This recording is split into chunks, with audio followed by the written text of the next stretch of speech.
Dans cet épisode du 9 à 5, je me fais donner une solide leçon de journalisme par Olivier Thériault, qui est directeur de l'information au Journal Le Soir. J'espère que vous allez aimer ça autant que moi. Salut, moi c'est Simon. Dans la vie, j'ai eu plein de chapeaux. Pas celui-là dont je me sers pour protéger vos yeux de mon crâne luisant. Je suis parti de chapeaux professionnels. J'ai été barman, physio, entraîneur, ramasseur de duvet de poussin, expert en décoration de café, gratteux de guitare, tatoueur, aideur de malpris. Dans ce balado, je rencontre du monde qui, comme moi, n'ont pas nécessairement pris le chemin le plus droit sur la grande autoroute de la vie. Bref, on parle de tout, sauf d'un 9 en 5.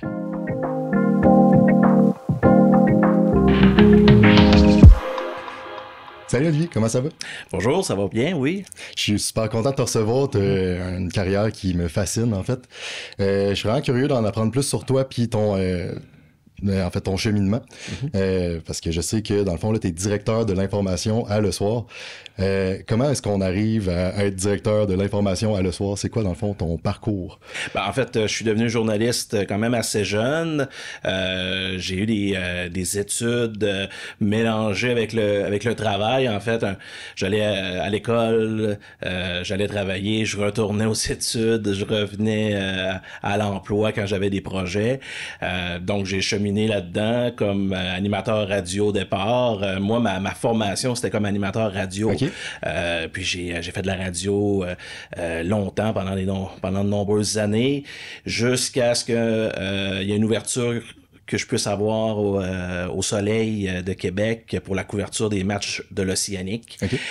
Moi, je suis un gars de hockey, je suis un sportif d'abord, donc c'est sûr que l'opportunité est exceptionnelle pour moi de pouvoir entrer puis en fait continuer dans cet univers-là. J'ai commencé à l'écrit, j'avais pas d'expérience en écrit, mais la piqûre est arrivée assez rapidement. Donc j'ai continué par la suite pour être embauché dans les journaux de Rimouski, qui était le Rimouskois Progresso, Courrier du Fleuve à l'époque, qui appartenait à Québécois. Jusqu'à leur fermeture en 2014. Le Journal de Québec me récupérait à ce moment-là, donc j'ai continué la couverture de l'Océanique puis des événements de Rimouski avec le Journal de Québec. J'avais des collaborations avec TVA Sport aussi à ce moment-là. J'ai travaillé à TVA comme chef de nouvelles. Par la suite, je suis revenu à Rimouski pour travailler à la radio.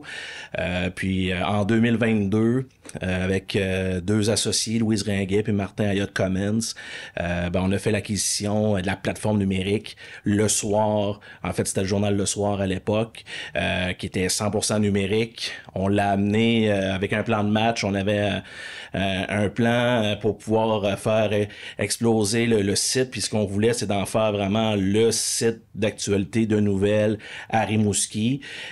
Puis en l'espace de 2 ans et demi, on est passé de 75 000 visiteurs uniques par mois jusqu'à 250 000 visiteurs uniques. Ben, en fait, c'est tout le travail qu'on a fait avec notre équipe jusqu'à l'hiver dernier, en fait, l'hiver 2024-2025, où on a eu l'occasion d'acheter les journaux papier qui appartenaient à Medialo, donc l'Avantage Gaspésien, avec le Gaspésie Nouvelle aussi, à Gaspé. Donc, on a fait l'acquisition. Il y avait le Chaleur Nouvelle aussi qui était 100% numérique. On en a fait l'acquisition aussi avec un nouveau partenaire qui est Simon Brisson, des éditions nordiques sur la Côte-Nord. Puis nous, on était déjà propriétaire de rendez-vous-nature.ca, qui est un site de nouvelles exclusives sur la chasse et la pêche. Donc là, ça veut dire qu'en l'espace d'à peu près 3 ans, là, on est parti de l'acquisition du soir jusqu'à aujourd'hui, puisqu'on est propriétaire maintenant de 3 journaux papier, d'un journal numérique, puis d'un autre site de nouvelles. Fait que ça a été une belle ascension en 3 ans. En fait, tu as donné beaucoup d'informations. J'ai à peu près 1 million de questions juste là-dessus. Ce qui m'intrigue le plus en ce moment, c'est que tu es arrivé avec une façon de faire éclater le site de Le Soir. Tu m'as parlé d'un plan de match. T'es-tu capable de décrire un peu c'était quoi ce plan de match-là ou c'est comme top secret? Non, en fait, nous, ce qu'on souhaitait avant tout, c'est... On s'est posé beaucoup de questions à savoir, puis avec toute l'évolution de la nouvelle aujourd'hui, de la manière que les gens consomment l'information, en fait, on s'est posé les questions... Qu'est-ce que les gens souhaitent vraiment? Comment ils veulent s'informer? C'est quoi la meilleure manière d'aller les rejoindre? quels sont les sujets d'intérêt, l'actualité, est-ce qu'on la traite en dossier, est-ce que on parle de ce qui se passe à travers le monde, ou on est très, très, très local, très pointilleux sur ce qui se passe dans nos communautés. Fait que quand on s'est posé toutes ces questions-là, qui étaient quand même assez stratégiques, on en est venu à la conclusion que si on est un média local, il faut faire de l'information locale, puis il faut accentuer notre vision sur ce qui intéresse les gens, à proprement dit, dans leur communauté. Tout ce qui était nouvelles d'actualité, nouvelles judiciaires, tout ce qui est culturel, sportif, communautaire, parler de nos entreprises, parler de nos entrepreneurs, parler de nos athlètes, parler de nos artistes. Ces gens-là n'ont pas de tribune. Ouais. En fait, c'est difficile pour eux de percer parce qu'il y a personne qui vont parler de leur accomplissement. C'est difficile d'avoir des fois la visibilité auquel ils font référence quand ils ont besoin de pouvoir monter les échelons. Donc, nous, on s'est positionné comme étant ce média-là qui allait parler d'eux, qui allait les faire sortir de l'ombre. Je trouve ça super intéressant parce que, tu sais, justement, s'il y a quelque chose qui se passe au niveau mondial, on va en entendre parler juste parce que c'est à grande échelle. Pour les choses qui se passent en région, en général, comment est-ce que vous allez chercher cette information-là? Tu sais, on n'en entendra pas nécessairement parler de prime abord. Mm-hmm. J'imagine qu'il faut aller creuser un petit peu.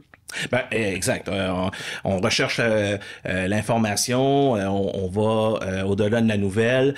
Souvent, ben ça provient aussi des gens qui font l'actualité. Donc, les entreprises vont nous envoyer des communiqués de presse. Okay. Ils vont nous envoyer de l'information sur ce qui se passe dans leur gestion. Ils font des acquisitions.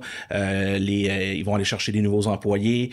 Les entreprises nous aident, mais je prends l'exemple au niveau sportif, au niveau culturel, il y a des programmations de spectacles à venir, il y a des matchs ou des compétitions importantes, donc c'est sûr que les organisations nous alimentent, mais c'est à nous autres aussi à creuser un petit peu plus loin. Des fois, on va partir d'une information qui arrive un peu comme un cheveu sur la soupe en se disant, ben, ça n'a pas l'air si important que ça. Puis finalement, ben, en creusant, on se rend compte que, OK, il y a peut-être quelque chose d'intéressant dans la soupe, finalement. C'est peut-être de voir c'est quoi les ingrédients de base. Puis là, finalement, on se rend compte que, OK, on pensait que la soupe avait l'air bonne comme ça, mais finalement, le goût est peut-être pas aussi éclatant que ça avait l'air. Fait que là, ben, c'est ça. C'est en creusant, puis en allant chercher de l'information, puis des fois en prenant des sujets nationaux ou internationaux, mais en les ramenant chez nous. C'est d'aller plus loin, puis c'est d'avoir la curiosité finalement de pouvoir amener un sujet qui a l'air des fois très anodin, mais de dire, est-ce qu'on peut en parler d'une façon différente? Est-ce qu'on peut aller chercher des angles que les autres médias auraient pas nécessairement vus ou ben auraient peut-être pas nécessairement discuté? Ouais, c'est ça, je trouve ça intéressant. Puis, tu sais, là, on parlait justement de quelqu'un qui a de la famille, par exemple, en Palestine. Comment est-ce que vous trouvez ces gens-là? Est-ce que c'est juste un appel à la population sur les réseaux sociaux? C'est quoi vos perches? Ben, des fois, ça peut être ça. Des fois, on va passer par des organismes, comme exemple avec Accueil et Intégration Bas-Saint-Laurent qui peut nous aider par rapport à ça. Je te donne l'exemple parce que je suis un gars de sport, donc j'ai souvent des références sportives. L'Océanique entame son camp d'entraînement. On regarde un peu l'alignement. Est-ce que il y a des joueurs régionaux de qui on pourrait parler? Oui. Exemple, on a un joueur de Rimouski, il entame sa 3e saison avec l'équipe. Parfait. Est-ce qu'on peut lui parler? Est-ce qu'on peut aller un petit peu plus loin avec lui? Voir ses aspirations, voir ses objectifs, développer avec lui la manière dont il voit l'équipe, la manière qu'il l'analyse, la manière qu'il veut s'implanter. Donc, ça nous fait finalement, au lieu de partir et de dire, ben, le camp d'entraînement de l'Océanique débute telle date, mettre un point final, ben là, finalement, on a une histoire d'un Rimouskois qui débute sa 3e année avec l'équipe, qui souhaite devenir capitaine, qui veut marquer 50 buts, qui veut gagner une coupe ou un championnat. Fait que là, c'est de voir cette nouvelle-là d'une manière complètement différente. Donc, c'est là que les organisations, les associations, les organismes, les gens d'affaires, c'est eux qui nous alimentent finalement. Puis bien évidemment, on a des contacts sur le terrain. Tu parles beaucoup d'années d'expérience. Là. Je sens que t'es rodé, là, justement. T'en as une coupe derrière la cravate. Puis tantôt, tu m'as dit que t'avais commencé très jeune à travailler au niveau du journalisme. T'as commencé à quel âge, en fait? Moi, j'ai commencé à 19 ans à faire de la radio. Puis j'ai eu un parcours assez atypique parce que, comme comme je le disais, je suis allé au collège, je suis revenu après ça, après ma diplomation pour travailler en radio. Je suis reparti à l'université, je suis revenu, j'ai recommencé un autre bac, je suis revenu. Mais en même temps, c'est des expériences de vie. Un journaliste, avant tout, doit avoir une formation académique, ça c'est évident, mais doit vivre aussi des expériences de vie pour pouvoir qu'il puisse développer finalement sa curiosité, sa manière d'analyser, la manière dont il va prendre une information, va être capable de pouvoir la travailler, de pouvoir découvrir des fois les subtilités. Ça, c'est de l'expérience de vie. Avant toute chose, avant d'avoir de l'expérience de travail, puis avant d'avoir des diplômes accrochés sur des murs, un journaliste doit avoir beaucoup d'expérience de vie, puis doit être capable aussi de pouvoir avoir des expériences dans plusieurs domaines pour justement être capable de s'orienter. Puis quand on l'amène sur le terrain, quand j'arrive le matin, moi quand je dis à ma gang, OK, aujourd'hui on a tel ou tel sujet à faire. Puis du jour au lendemain, en fait pas du jour au lendemain, mais d'une minute à l'autre, un accident survient. C'est un peu comme un pompier, un policier, un ambulancier. On part. Okay. Tout ce qu'on avait prévu, on le met de côté ou on l'abandonne, puis on s'en va sur ce qui fait l'actualité. OK. Puis là, tantôt, tu m'as dit que tu as fait ta plume sur le hockey, beaucoup. Oui. Comment ça s'est passé, la transition entre, justement, une chronique sportive, puis plus général? En fait, j'ai toujours fait du sport, puis en même temps, j'ai développé un peu mon sens critique parce que en faisant de l'analyse, un texte, quand tu écris un texte, ça revient toujours à la même, c'est toujours la même manière de procéder. En fait, c'est de pouvoir dire rapidement on parle de qui, on parle de quoi, on parle de quel événement ça s'est passé, de quelle manière, ça s'est passé où, puis d'avoir une synthèse de l'histoire. Donc, si je développe un match de hockey, je vais dire, exemple, qu'une équipe a gagné 3-2, ça s'est passé hier soir dans telle ville, un tel a inscrit 2 buts, puis un autre a été expulsé du match. En fait, j'ai résumé en quelques phrases le match en question, puis après ça, je peux développer avec des commentaires d'après-match, je peux aller voir les entraîneurs, les joueurs impliqués, je peux parler de l'ambiance, de la foule, je peux parler des événements cocasses qui se sont passés, mais au moins les éléments clés, je les ai dans mes premières phrases. Ils sont factuels. Exact. Okay. Même principe, si je parle d'un accident, ça s'est passé à tel endroit, ça implique tant de personnes, tant de véhicules, il y a eu des victimes ou non, il y a des gens blessés. On est capable de situer finalement où s'est passé l'événement, comment ça s'est déroulé. En fait, c'est d'amener le lecteur à pouvoir être là, comme s'il était présent. Tu sais, c'est comme si on lui fait le film de l'événement, finalement, puis on lui raconte qu'est-ce qui s'est passé, puis il est capable de se définir. Je trouve que c'est un bon parallèle, quand même, que tu fais avec la musique, parce que je me demandais surtout, oui, l'information, c'est factuel, ça doit être présenté d'une certaine façon. Après ça, l'opinion d'un journaliste dans son article, est-ce que c'est important? En fait, les journalistes doivent pas avoir d'opinion. Okay. Parce que quand on rapporte de la nouvelle, on rapporte les faits, justement, sans mettre d'opinion. C'est ça la différence entre un journaliste et un chroniqueur. Okay. C'est que le journaliste, lui, s'en va sur le terrain, il raconte l'histoire, mais il la raconte selon les faits. Donc, il est pas là pour donner son opinion, il est pas là pour inventer des faits, il est pas là pour décrire un peu comment ça s'est passé. Lui, en fait, il est là pour, oui, décrire, mais selon ce qui s'est réellement passé, pas selon des perceptions ou quelqu'un m'a raconté que ça s'est peut-être passé comme ça. Si c'est pas confirmé par une source crédible, si c'est pas alimenté par la Sûreté du Québec, si on n'amène pas, en fait, l'événement d'une manière un peu plus, un peu sérieuse puis fiable, un journaliste en fait va perdre toute sa crédibilité puis fera pas long feu dans le métier s'il commence à vouloir mettre un peu de l'eau de rose. On est là pour faire un travail, on le fait, puis on le fait de façon sérieuse en rapportant les faits. Puis ça, avec les réseaux sociaux, aujourd'hui, les gens font souvent pas la différence parce que les gens, des fois, vont vouloir commenter de l'information, mais souvent, ils vont donner leur opinion. Il y a des gens qui vont croire cette opinion-là, mais en fait, l'opinion se base sur aucun fait scientifique, aucun fait crédible. C'est juste une opinion. C'est correct, en fait. N'importe qui peut avoir une opinion, mais il faut faire la différence entre une opinion puis vraiment un texte de nouvelle qui est relaté par un professionnel avec des informations claires, justes et fiables. Ça, c'est la base même du métier de journaliste, là. Je me dis souvent que une opinion, c'est un peu comme avoir un trou de cul. C'est correct d'en avoir un. C'est correct de le montrer quand les gens le demandent. Mais sinon, garde-le pour toi. Dans le journal le soir, à quel point est-ce que avez-vous des chroniqueurs? Oui, on a des chroniqueurs d'opinion.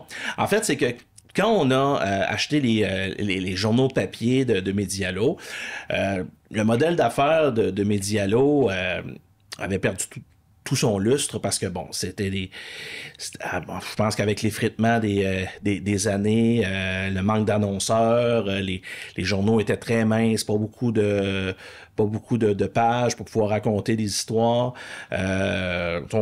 Les gens avaient perdu un peu l'essence même de qu'est-ce qu'était en fait, l'avantage qui est devenu le Laurentien, puis que finalement, avec les années, ben le journal était plus ce qu'il était. Donc nous, on a dit qu'est-ce qu'on peut faire pour faire revivre le papier, parce que nous, on est un peu à l'envers de tout le monde, là. Les gens partent du papier puis ils s'en vont vers le numérique. Ouais. Nous, on était déjà dans le numérique puis ça fonctionnait très bien. Puis on a décidé de s'en aller dans le papier. OK. Donc là, en fait, on s'est dit, est-ce que le papier peut toujours vivre chez nous? C'est quoi en fait, c'est comment on peut faire vivre ce papier-là? Puis on s'est posé la question d'abord, est-ce que le papier peut vivre? La réponse était oui. Okay. Il y a encore des gens qui lisent les journaux papier, puis c'est important pour eux parce que, bon, premièrement, on va rejoindre les gens dans toutes les communautés, toutes les municipalités. Ça, pour nous, c'est important de pas seulement être à Rimouski, d'être à Montjoly, d'être à Matane, à Gaspé. Ce qu'on souhaite, c'est d'aller dans les communautés, d'aller dans les municipalités, puis de s'assurer que le journal soit disponible. Les grands médias ont tous leur application mobile. On s'est dit, pourquoi nous, à Rimouski, on n'aurait pas d'application mobile pour notre média? Les gens ici nous font confiance. Nous, on se considère comme un grand média d'information. On va faire comme les grands, comme ça se fait ailleurs à travers le monde, puis on va avoir notre propre application mobile. Puis nous, ben, on est le seul média. En fait, il y a Info Dimanche à Rivière-du-Loup, mais avec Info Dimanche, ben, on est les deux seuls à avoir leur propre application mobile sur leur territoire pour informer les gens. Mais c'est ça, c'est d'être en fait, c'est de trouver ces manières-là, de dire comment on peut faire différent, comment on peut aller au-delà des coûts, comment on peut faire que les gens vont s'intéresser à nous, ben c'est de leur offrir quelque chose qui se fait pas ailleurs. Et c'est ça, en fait, c'est le mandat qu'on s'était lancé, nous autres. Oui. Mais je comprends, dans le fond, ce que je comprends de cette stratégie-là, c'est que vous êtes allé chercher toutes sortes de générations aussi. J'ai l'impression que, justement, le journal papier, c'est une habitude qu'une certaine génération, mettons mes grands-parents, avaient, puis qui était peut-être un petit peu dépassée par la technologie. Fait que là, on retourne porter un journal papier chez eux. Ils ont accès à l'information. On développe une application, ben là, on va aller chercher une génération plus jeune qui sont plus souvent sur leur téléphone. Fait que je pense que c'est une bonne stratégie de marketing en général d'aller juste ratisser le plus large possible. Ben, il y a ça, puis tu sais, en fait, autant que on se dit, c'est beaucoup les jeunes qui sont sur les réseaux sociaux, mais les plus vieux sont aussi sur les réseaux sociaux. Autant on le sent, puis on a fait quand même des sondages d'opinion, on a fait des évaluations avant de se lancer dans le papier, puis ce qu'on voyait, c'est qu'il y a un retour aussi à l'essence même du journal papier. En fait, ce que les gens souhaitent, puis ce qui a fait là, que le journal papier a perdu de son lustre, c'est que les gens, oui, s'informaient sur le web, puis les mêmes informations, les mêmes nouvelles se retrouvaient dans le journal papier. Donc, le journal devenait caduque, finalement. Le journal, c'était une suite logique du web. Donc, si tu as lu une nouvelle sur le web, tu lis la même nouvelle dans le journal papier, le journal ne devient pas intéressant. Si les gens s'informent uniquement par le papier, c'est une chose, ils vont voir la nouvelle en premier. Si les gens s'informent uniquement sur le web, c'est une autre chose. Mais si les gens combinent les deux, en fait, si tu offres le même produit, ça donne absolument rien d'offrir un papier si tu as déjà un web qui fonctionne extrêmement bien. En fait, si tu veux faire une copie avec ton papier de ce que tu fais sur le web, c'est là que nous, on est arrivé avec la stratégie, on a dit, on va offrir des chroniqueurs, de la chronique d'opinion. Il n'y en a plus dans nos médias régionaux. Donc là, on va amener finalement un nouveau volet, d'avoir de la chronique dans le journal papier pour justement analyser ce qui se passe chez nous, puis de pouvoir avoir un œil de gens de chez nous sur ce qui se passe chez nous avec des fois une mentalité de chez nous. Oui, c'est super intéressant, effectivement. J'avais pas compris que dans le papier, tu aurais une chronique qui est plus travaillée parce que justement, on a l'avantage du temps, alors que le web est plus factuel et rapide. Oui, puis le web, là, c'est très... en fait, quand tu lis une nouvelle sur le web, tu es en déplacement. Tu la lis avec ton téléphone intelligent. T'as pas nécessairement le temps ou l'énergie, ou des fois, t'as pas le moment opportun pour pouvoir prendre une nouvelle, puis de dire, OK, là, tu prends les quelques lignes, tu vas lire peut-être maximum 1 minute, puis après ça, tu passes à autre chose, parce que là, t'as ta journée dans la tête, tu continues de travailler, tu avais un moment, juste un petit moment de pause, tu es allé sur Internet pour voir. Alors que le papier, quand tu ouvres un journal, habituellement, tu as le temps de lire le journal, tu as le temps de pouvoir... En fait, tu t'offres ce temps-là pour pouvoir dire qu'est-ce qui se passe chez nous, puis j'ai le goût d'aller un petit peu plus loin. C'est une très belle différence à faire, en fait. Là, ça m'intéresse beaucoup. Je pense que j'ai envie de recommencer à lire le journal papier maintenant que je sais qu'il y a les chroniques. J'aimerais ça revenir sur quand tu m'expliquais que l'information, dans le fond, elle est là 7 jours sur 7, 24 heures sur 24. Travailles-tu 7 jours sur 7, 24 heures sur 24? Ben moi, je travaille 7 jours sur 7, effectivement. En fait, il y a des journées que je travaillerai pas nécessairement, mais je suis toujours en train de penser. Je suis toujours en train d'analyser. Je suis toujours en train de voir qu'est-ce qu'on fait dans la prochaine semaine. Parce que nous, de la manière qu'on travaille, c'est qu'on dans une semaine X, on prépare finalement le journal Y. C'est toujours le journal suivant, la semaine suivante. Donc là, en fait, moi, je prends l'exemple au moment où on se parle, je suis toujours en train de penser au journal de la semaine prochaine, mais j'ai déjà une analyse de qu'est-ce qui se passe dans 2 semaines aussi. Donc là, il faut que je sois au courant de tout ce qui est événement à venir. Faut que je sois au fait de, OK, tel dossier judiciaire, ça s'en vient bientôt. Il va y avoir une réponse du tribunal. Est-ce que l'accusé va être coupable, non coupable? OK, là, faut que je prépare ça. Faut que je prévoie un journaliste qui va aller sur le terrain pour telle histoire. OK, là, faut que je pense autant pour les sujets politiques, économiques, culturels, communautaires, sportifs. Faut que je sois à l'affût de ce qui se passe aussi. Donc là, je m'informe beaucoup de ce qui se passe dans notre région, mais je m'informe aussi à ce qui se passe au niveau national, international, parce que pour avoir des fois une vision de ce qui se passe chez nous, ben des fois un événement international va devenir un sujet d'actualité chez nous parce qu'il y a des gens impliqués de chez nous ou il y a des gens qui veulent qui ont une opinion sur ce qui se passe ailleurs. Donc ça, il faut que je sois au fait de tout ce qui se passe. Donc, dans les journées, je vais travailler la fin de semaine parce que les événements se passent pas nécessairement dans du 9 à 5. Hein? Ah, c'est sûr, le monde n'arrête pas de tourner. Un accident, ça peut arriver à 2 heures l'après-midi, comme ça peut arriver à 2 heures dans la nuit. Un incendie ou un événement culturel, sportif, ça peut arriver à n'importe quel moment. Donc, il faut être au fait, il faut être prêt. Je suis toujours en analyse, je suis toujours en train de penser. Mon hamster est toujours en train de rouler. Mais prends-tu des moments pour te fermer le casque des fois? C'est difficile. Je dirais qu'il y a 3 façons, moi, que je suis capable dans la vie de vraiment m'arrêter. Je joue au hockey, je fais de la moto, puis je suis un chasseur. Donc, dès que je rentre dans le bois, habituellement, je suis capable de fermer la switch à off. Okay. C'est la même chose quand je joue au hockey. Là, c'est pas mal la seule activité que je fais où ce que là, j'arrête complètement mes problèmes. Je suis un joueur de golf. Quand j'arrive sur un terrain de golf, habituellement, je pense à ma game de golf. Okay. Je suis capable d'oublier, mais encore là, au golf, j'ai toujours le cellulaire à portée de la main. Donc, je vais toujours... En fait, je peux pas m'empêcher. C'est difficile pour moi. Puis en plus, je suis hyper actif dans la vie. Donc, c'est difficile pour moi de pas prendre mon cellulaire et de regarder qu'est-ce qui se passe. Au hockey, ben, t'as pas de cellulaire sur le banc. Donc, c'est sûr que tu oublies. Quand je conduis une moto, c'est sûr que j'ai pas accès à un ordinateur ou à une technologie. Ouais. Donc, je pense à la route. La même chose quand je suis dans le bois, il n'y en a pas de Wi-Fi. Faut vraiment que je sois capable d'avoir aucun Wi-Fi pour complètement être capable de m'arrêter finalement. Ouais.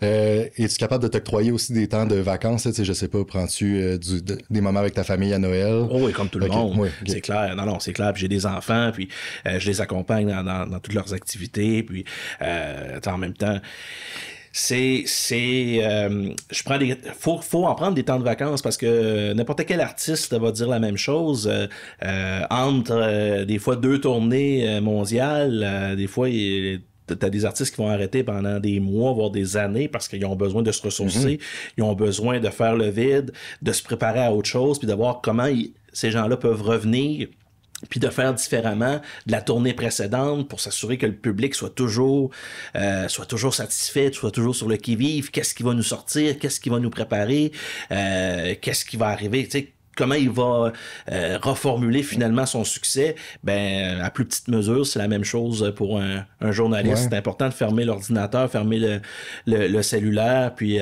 d'avoir aucunement à penser sur ce qui s'en vient pour pouvoir justement te permettre de te ressourcer puis d'arriver encore plus près. Puis des fois, ben justement, quand j'accompagne mes enfants, exemple, dans des activités, c'est là que le réseau de contact, des fois, se fait beaucoup aller parce que je vais rencontrer un parent qui va venir m'interpeller en me disant « Hey, il arrive telle situation dans mon quartier, on a interpellé la ville, mais on n'a pas eu de retour, puis nous autres, ça nous dérange vraiment. » Ah, OK, parfait. Ben oui, écoute, lundi, j'en parle à ma gang, je te reviens là-dessus. Si je parle du futur, penses-tu un jour être capable d'arrêter d'être journaliste? Personnellement, moi, en fait, c'est mon métier. En fait, moi, j'ai toujours dit que c'est un peu... J'ai jamais cru à l'amour d'une seule vie. Toujours dit... même si tu passes 40 ans d'une vie avec une personne, tu as certainement connu d'autres personnes avant tout, là, tu sais, puis ces personnes-là t'ont amené à finalement à arriver à la personne avec qui tu vas être en amour pendant toute ta vie. C'est le même principe. J'ai fait d'autres métiers aussi avant d'être journaliste. Est-ce que je vais en faire d'autres? Peut-être. J'étais animateur de radio.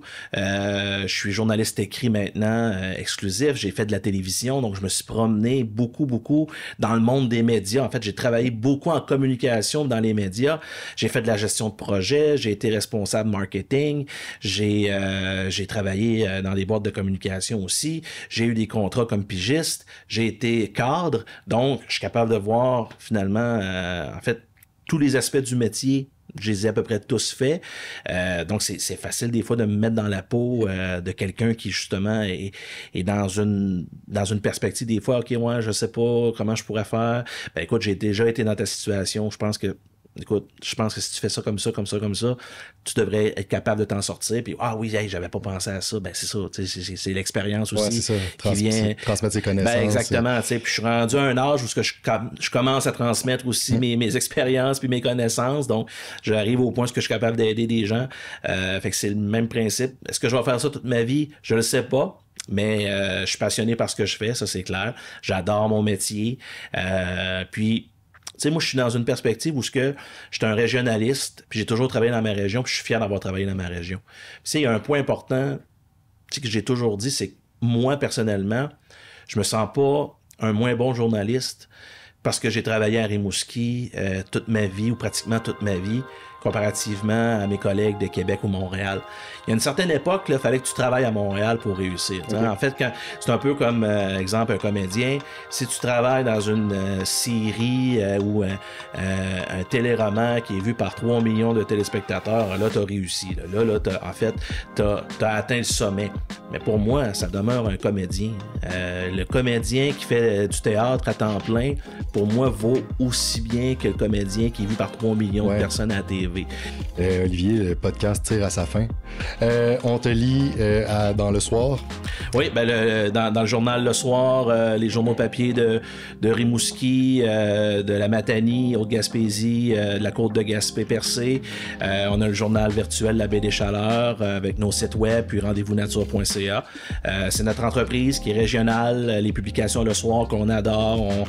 On travaille fort, on est une vingtaine d'employés, mais on a tous le même objectif, c'est de d'informer les gens de façon fiable, de façon sérieuse, de façon crédible. Je pense qu'on réussit bien, on travaille fort pour le réussir bien. Super. Hey Olivier, ça a été un plaisir. Ben, merci. Merci d'être venu. Ben, c'est gentil, merci.